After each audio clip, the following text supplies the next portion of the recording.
जेकबाबाद का bureau chief Ghulam Hussain जखीरानी की report मुताबिक जेकबाबाद सिंध के वॾे वज़ीर के सलाहकार ऐं रेन एमरजेंसी लाड़काणा डिवीज़न के फोकल पर्सन एहसान मज़ारी की सदारत हेठ रेन एमरजेंसी बाबत इजलास थियो।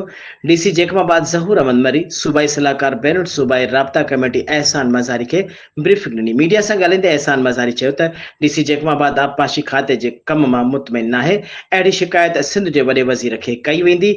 हिक सवाल के जवाब में एहसान मज़ारी चयो त हिन खे बरसात दौरान तरक़ियाती मनसूबनि जे नाले ते 14 करोड़ ख़र्च थियण जी ख़बर नाहे। वधीक हुन ॿुधायो त मूंखे ख़बर नाहे। असिस्टेंट कमिश्नर ॻड़ी खैरो ऐं एडीसी 2 जी सीट ख़ाली आहे। मां वज़ीर आला सिंध खे ख़त लिखंदुसि। हुन चयो त बरसातुनि सबबि वाहन जे फाटण सबबि ज़िले जे 2000 एकड़ ज़रई ज़मीन मुतासिर थी आहे, जेको अफ़सोस जोॻो आहे।